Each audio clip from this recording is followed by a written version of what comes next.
Welcome to today's Explainer. We're going to break down everything you need to know about credit cards, and we're going to do it without using any confusing financial jargon. We know the world of finance can feel like it has its very own secret language, but today we're keeping things incredibly simple. We're going to look at the exact mechanics of how these little pieces of plastic work so you can stop stressing and actually start using them to your advantage. So here's our roadmap for today. We'll cover 1. Debit versus credit cards. 2. How the cycle works. 3. Understanding credit card interest. 4. How to avoid paying interest. 5. Building a great credit score. And finally, 6. Smart strategies to crush debt. All right, starting right off with Section 1, Debit versus credit cards. Look, it is super easy to get these mixed up because, well, they look exactly the same in your wallet. But behind the scenes, they do two totally different things. When you swipe a debit card, you're spending your own money. The funds leave your checking account instantly. It's basically digital cash. But a credit card? You're essentially taking out a reusable mini loan of the bank's money. You borrow their funds at the register, and they're trusting you to pay them back later. Which brings us to the million-dollar question. If it's the bank's money, exactly how much time do you actually have to pay it back? Obviously, you don't have forever, but you do get a specific window of time that you need to be very aware of. Let's get into exactly what that window looks like in Section 2, how the cycle works. You actually get a surprisingly decent chunk of time here. Let's say you make a purchase on the very first day of a standard 31-day statement cycle. After those 31 days, your statement closes. But your payment isn't due right away. You typically get another 25 days before that bill is actually due. This means you get a completely interest-free grace period of up to 56 days from the moment you bought the item until the moment you have to pay the bank back. That 56-day window sounds pretty great, right? But what happens if you don't pay the full balance by the time that due date finally hits? Well, if you just make the minimum payment or carry a balance past the due date, that grace period vanishes entirely. And that's exactly when the bank starts charging you for the privilege of holding on to their cash. And that leads us straight into Section 3, Understanding Credit Card Interest. Now, you will see the term APR everywhere in the financial world. Don't let it intimidate you. It stands for annual percentage rate. Simple as that. Just remember, it basically just means the yearly price tag the bank slaps on the money you haven't paid back yet. But here's the real kicker. While APR is a yearly rate, credit card interest isn't calculated just once a year. It's actually calculated every single day. They literally divide your APR by 365 to get a daily rate and apply that to your average daily balance. Meaning, if you pay your bill even just a few days early, you're physically lowering the amount of interest you owe because you're dropping that daily balance sooner.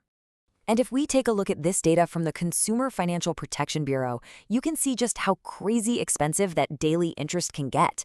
Depending on your credit history, rates are frequently sitting at 25% or even more. When you're paying a quarter of your balance in interest over a year, it's pretty obvious why carrying credit card debt is an incredibly expensive way to borrow money. But don't panic. Let's jump to the good stuff in Section 4, How to Avoid Paying Interest. You actually have total control over whether or not you ever pay a single dime of that high interest. You don't have to be a math genius, you just have to follow the rule of zero. If you treat your credit card exactly like a debit card, meaning you only spend money you actually have in the bank, and then you pay the entire statement balance by the due date every single month, the bank will loan you their money completely for free. Zero interest, not a single penny extra. You do have to watch out for a few traps, though. For example, grabbing a cash advance from an ATM, huge mistake. There is absolutely no grace period for that. The bank starts charging you crazy interest the very second that cash hits your hands. Also, missing a payment can trigger a massive penalty APR, and leaving even just one single dollar of debt unpaid means you wipe out your free grace period for the next month's purchases too. All right, let's look at Section 5, Building a Great Credit Score.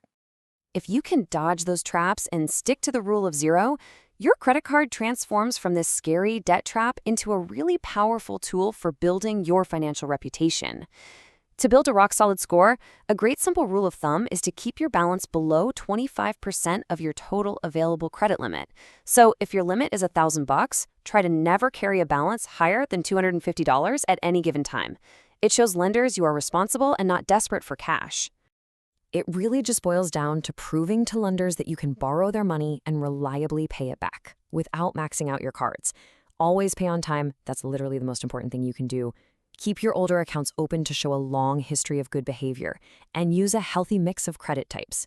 Building this up now is going to unlock the absolute best, lowest interest rates later in life when you want to get a mortgage for a house or finance a car.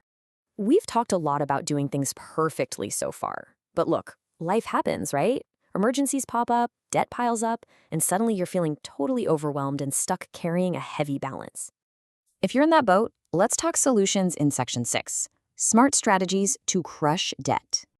You generally have two super effective strategies to pick from here. First up is the snowball method. This is all about psychology. You pay the minimums on everything, but you throw every extra dollar you have at your smallest balance. Wiping out a whole card quickly gives you a massive mental boost to keep going. Then there's the avalanche method. This one attacks your highest interest rate first. Now, the avalanche method saves you the most money mathematically, but the snowball method keeps you fired up. Just choose the one that keeps you moving forward. You've also got some other great escape tools to help speed up the process. You can buy yourself some breathing room by transferring high-interest balances over to a new card offering a 0% introductory rate.